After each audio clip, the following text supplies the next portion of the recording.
Hai teman-teman, pembahasan kita kali ini yaitu mengenai metode-metode indeks.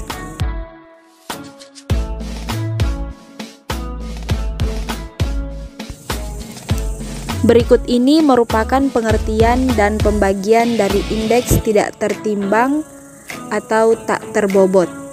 Pembagiannya ada dua, ada indeks relatif sederhana dan indeks agregat atau gabungan sederhana. Indeks relatif sederhana terdiri dari satu macam barang saja, baik untuk indeks produksi maupun indeks harga. Rumusnya sebagai berikut, dengan keterangan IT, 0 sama dengan indeks harga pada periode T dengan periode dasar 0, PT sama dengan harga pada periode T, dan P0 harga pada periode dasar. Untuk lebih jelasnya, di sini ada contoh soal. Diketahui indeks kesehatan tahun 2012 sama dengan 0,8229, kemudian pada tahun 2016 sama dengan 0,8254. Berapakah indeks kesehatan dibandingkan tahun 2012?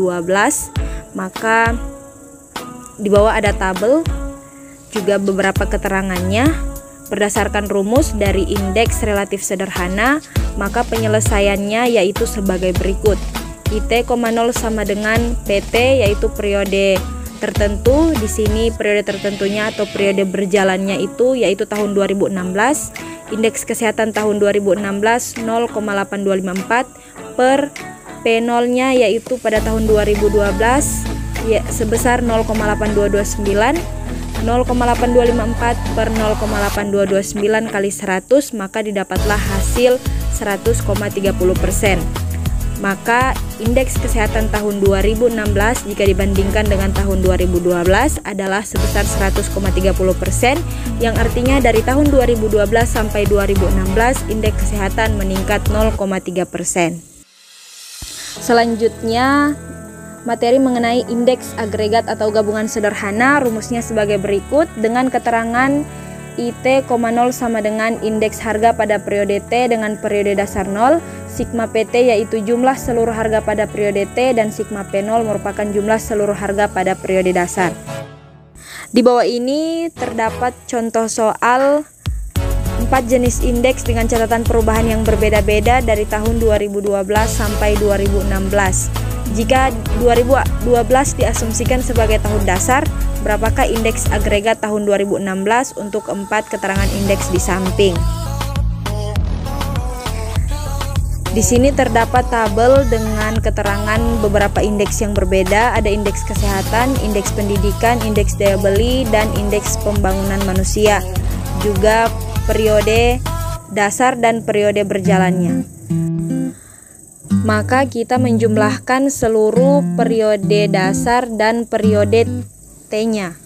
Periode dasarnya yaitu pada tahun 2012 dijumlahkan, maka didapatlah hasil 75,8771. Kemudian pada periode T atau pada periode berjalan juga dijumlahkan, maka didapatlah hasil 78,6233. Setelah itu dimasukkan ke rumus IT, 0 sama dengan 78,6233 per 75,8771 kali 100. Kemudian hasilnya dikali 100%, maka didapatlah hasil 103,6%.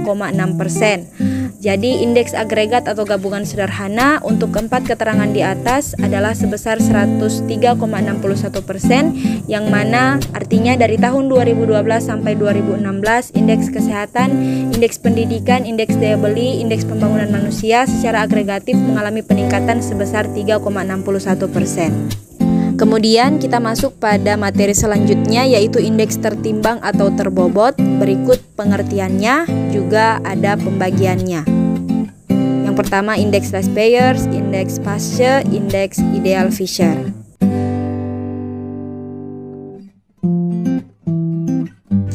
Rumus dari indeks less payers adalah sebagai berikut.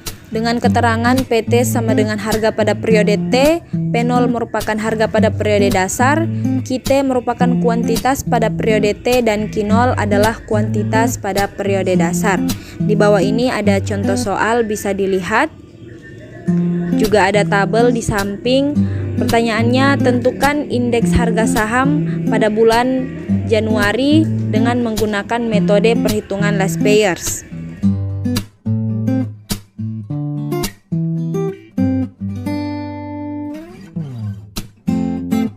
Kali ini soal pada metode indeks last payer akan saya kerjakan di software Excel agar bisa dapat lebih mudah untuk dipahami.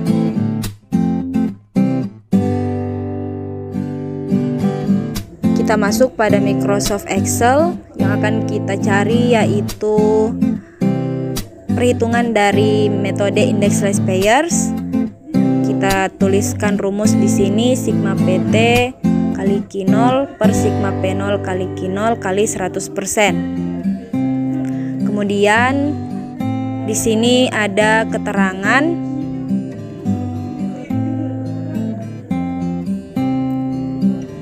saham A dan saham B pada bulan Januari. Bulan Januari di sini adalah periode 0 ya guys, P0 yaitu periode dasar. Saham A 5.000 dan saham B 3.000. Pada bulan Desember saham A 6.500 dan saham B 4.000. Kemudian kita juga akan menuliskan kuantitas. Di sini kuantitasnya itu ada yang dimaksudkan kuantitas di sini adalah lembar dari saham tersebut ya guys. QT itu merupakan kuantitas pada periode T dan Q0 di sini merupakan kuantitas pada periode 0 atau pada periode dasar.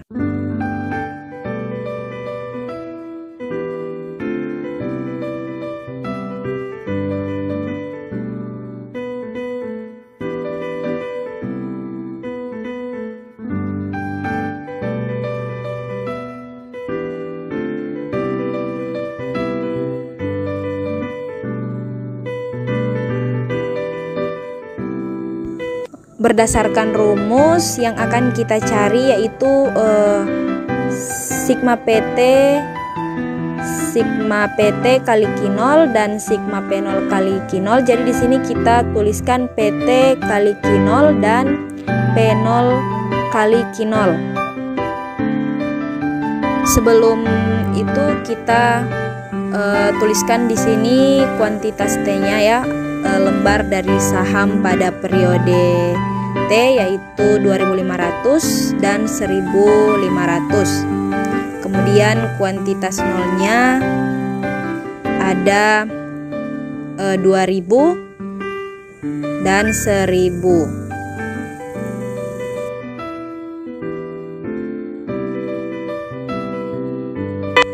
Selanjutnya kita kalikan PT kali Q0. PT di sini yaitu pada periode T yaitu 6.500 pada bulan Desember. 6.500 kali 2.000 hasilnya 13 juta. Kemudian dikalikan lagi pada saham B 4.000 dikali 1.000 hasilnya 4 juta. Beralih pada P0 kali Q0. P0 di sini yaitu Januari. 5.000 kali Q0-nya 2.000 hasilnya 10 juta. Kemudian di saham B P0-nya 3.000 dikali 1.000 hasilnya 3 juta. Di sini kita buat tabelnya. Kita bikin tabel agar lebih rapi ya guys.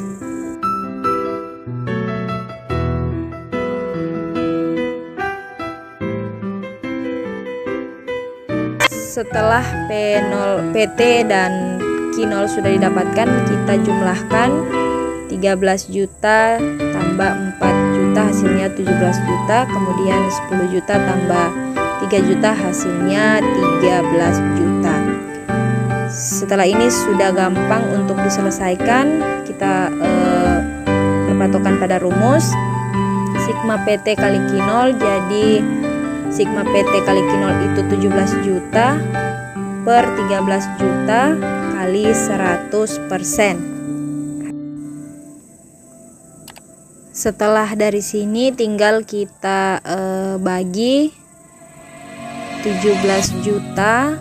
Di sini tulis dulu sama dengan 17 juta bagi 13 juta, hasilnya 1,307 sekian kali 100%.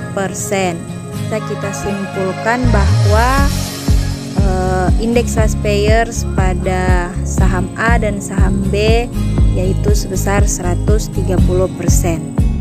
Langsung lanjut saja pada indeks Passe. Rumusnya adalah sebagai berikut dengan keterangan PT sama dengan harga pada periode T, P0 sama dengan harga pada periode dasar, QT sama dengan kuantitas pada periode T, dan Q0 merupakan kuantitas pada periode dasar.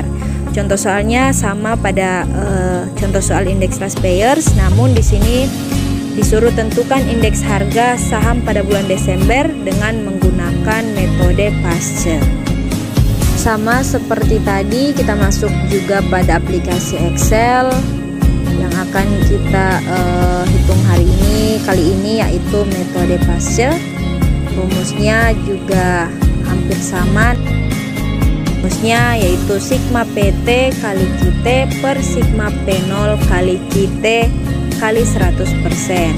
Kita copy saja yang dari tabel sebelumnya.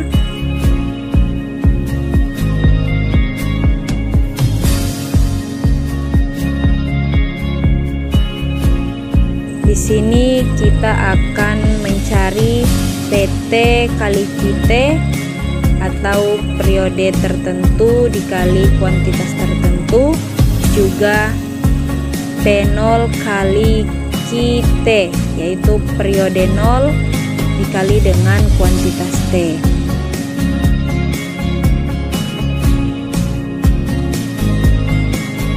Jadi di sini PT kali QT, PT-nya di sini sama dengan Desember, pada bulan Desember yaitu sebesar 6.500. Kuantitas T-nya yaitu 2.500, maka hasil yang didapat yaitu 16.250.000. Selanjutnya pada saham B juga dikalikan, didapat hasil 6 juta. Kemudian P0 kali QT pada saham A 5.000 dikali 2.500, hasilnya 12.500.000.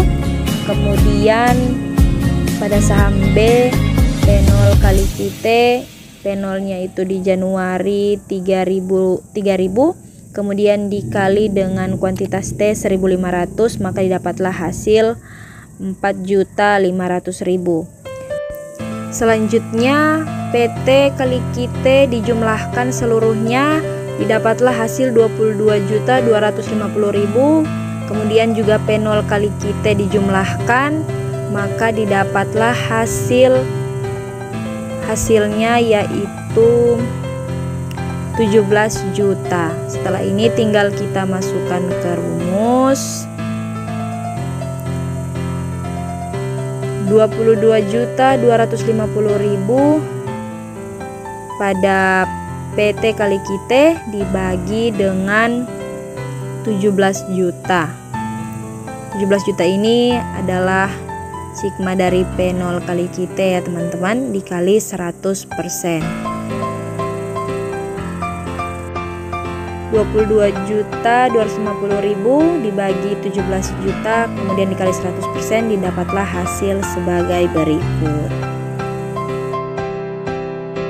Selanjutnya di sini ada kelebihan dan kelemahan metode ratepayers. Kemudian juga ada kelebihan dan kelemahan metode Passe. Dan yang terakhir yaitu indeks ideal Fisher, rumusnya bisa dilihat.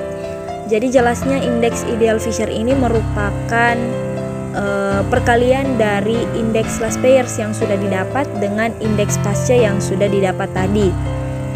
Jadi jika hasilnya sudah didapatkan, maka di akar dan akar tersebut hasilnya lah yang merupakan indeks ideal Fisher. So, itulah tadi teman-teman sedikit penjelasan mengenai metode-metode indeks.